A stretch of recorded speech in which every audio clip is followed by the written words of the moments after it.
چونکہ قیامت سے پہلے ایک ہوا چلے گی جس سے سارے اہل ایمان مر جائیں گے، ایک کلمہ گو مسلمان دنیا پہ زندہ نہیں بچے گا، صرف غیر مسلم ہوں گے، ایک بھی لا الہ الا اللہ کہنے والا نہیں ہوگا۔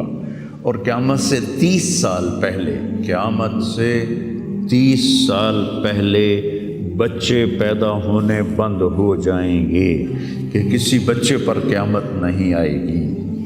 یوم تذہل کل مرضعۃ عما ارضعت، وہ ہولناکی بتانے کے لیے تشبیہ ہے، وہ یہ نہیں کہ ایسا ہو رہا ہوگا، کیونکہ بچہ تو کافر کا بھی ہو وہ معصوم ہے، مسلمان کا بھی ہو تو وہ معصوم ہے، اس لیے آپ نے کہا کہ سارے جو نابالغ مرتے ہیں وہ جس مذہب کے بھی ہیں سب جنت میں جائیں گے، چونکہ ان پر تو بھی شریعت لاگو ہی نہیں ہوئی ہے، اور سارے بچے حضرت ابراہیم علیہ السلام کے پاس چلے جاتے ہیں۔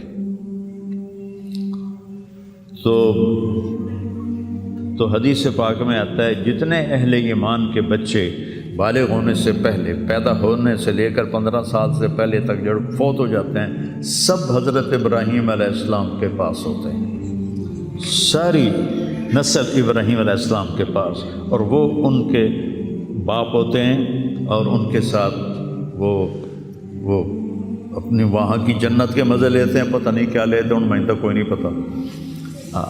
بس آپ نے اپنے بیٹے کے بارے میں فرمایا، حضرت ابراہیم رضی اللہ تعالیٰ عنہ علیہ السلام، چونکہ وہ ابھی ماں کا دودھ پیتے تھے، ان کا انتقال ہو گیا، تو آپ نے فرمایا اللہ تعالیٰ نے جنت میں ایک حور کو مقرر کر دیا ہے ابراہیم کو دودھ پلانے کے لیے، سبحان، اور کسی بچے کے بارے میں ایسی بات نہیں ہے۔ تو ڈران والی گل کوئی نہیں، ساڈو تے قیامت نہیں ہوندی، 30 سال پہلے بچے پیدا ہونے بند ہو جائیں گے، قیامت 30 اور 30 سے اوپر کی عمر کے لوگوں پر ہوگی، اور وہ جانوروں کی طرح ہوں گے، سڑکوں پہ زنا کریں گے،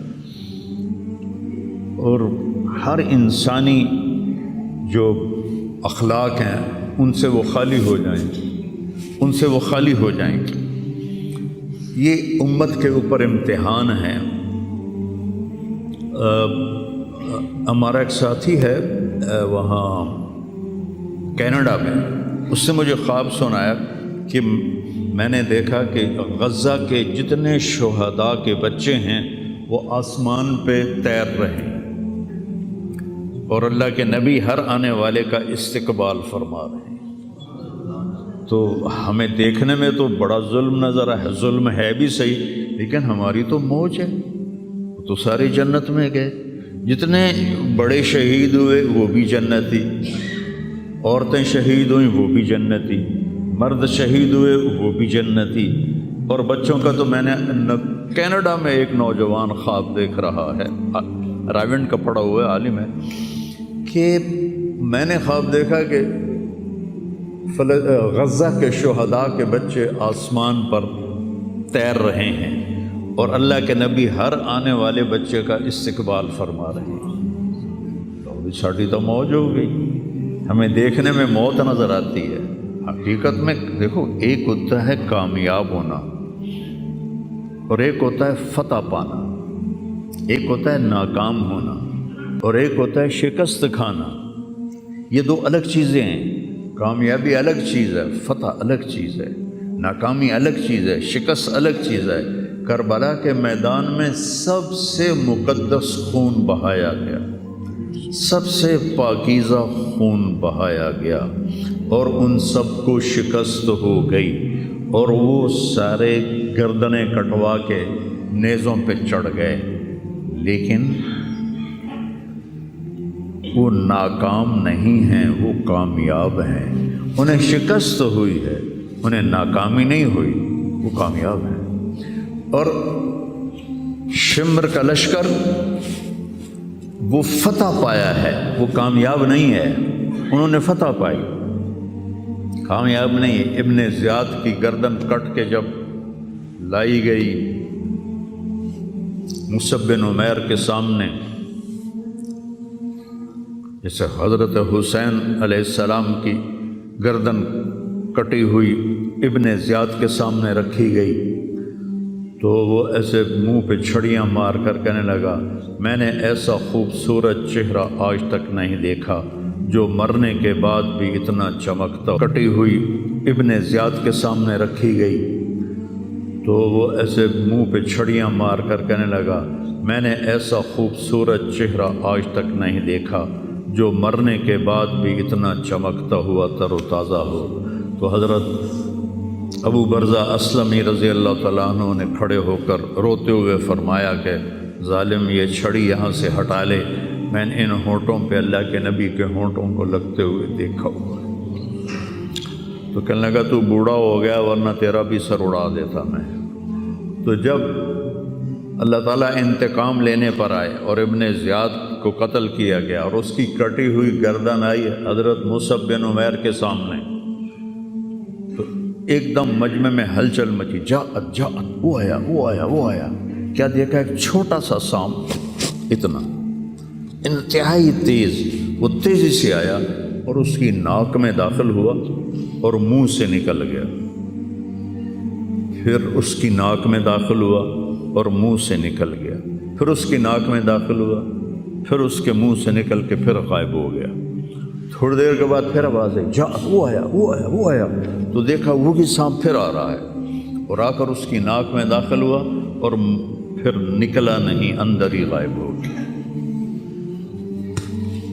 فتح پائی ابن زیاد نے لیکن ناکام ہو گیا، شکست کھائی امام حسین علیہ السلام اور ان کے 72 ساتھیوں نے، لیکن وہ کامیاب ہو گئے۔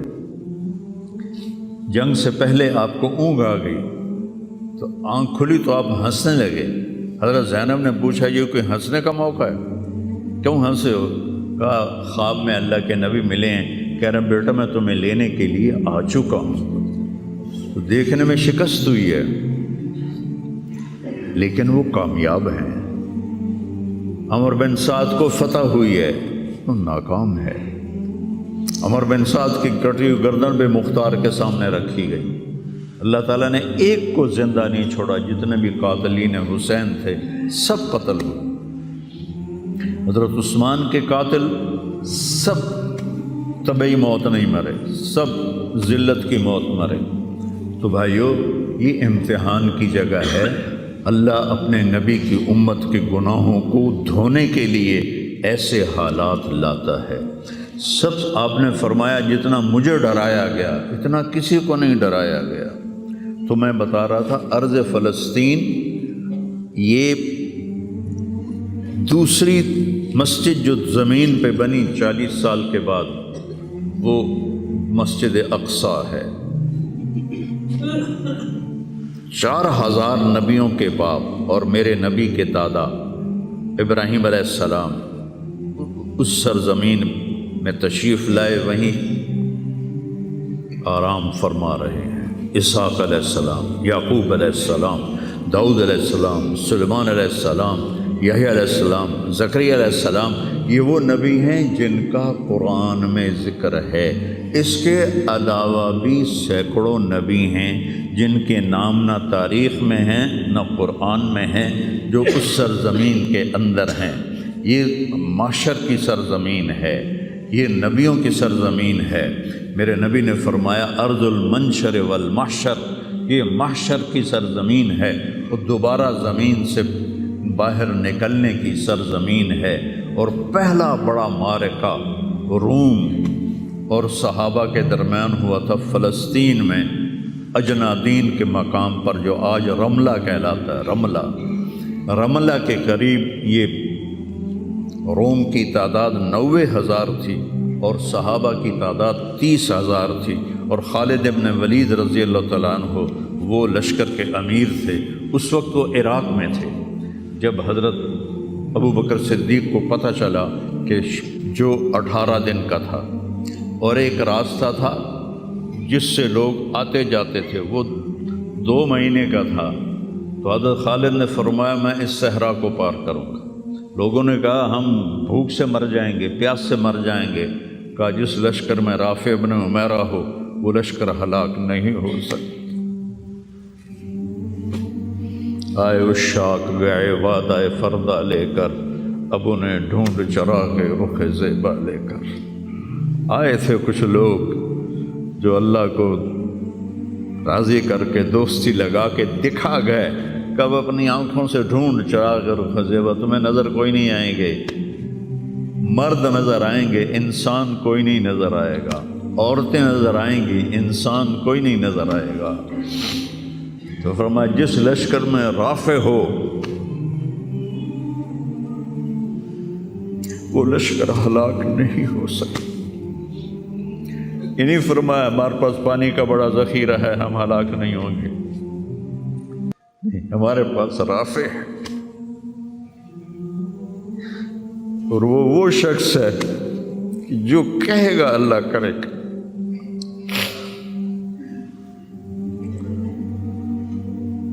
18 دن میں اس کو پار کیا، اور ایک مقام پر آ کر پانی ختم ہو گیا، 3 دن بغیر پانی کے گزارے۔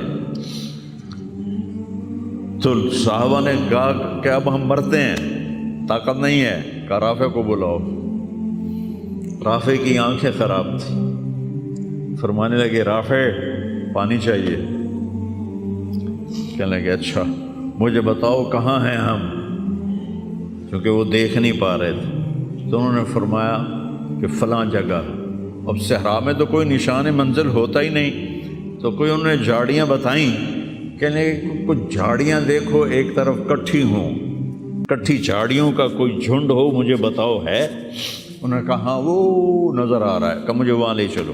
وہاں لے گئے، ایک جگہ اشارہ کیا کہ یہاں سے زمین کھودو، زمین کھودی تو پانی کا چشمہ نکل کے باہر آ گیا۔ کبھی ہم بھی تم میں بھی چاہت تھی، کبھی ہم بھی تم میں بھی راہ تھی، کبھی ہم بھی تم بھی تھے آشنا، تمہیں یاد ہو کہ نہ یاد ہو۔ اللہ نے تو بے وفائی کی نہیں، ہم نے بے وفائی کی۔ اس کی مدد جو رکی ہوئی، یہ بھی اس کی مدد ہے۔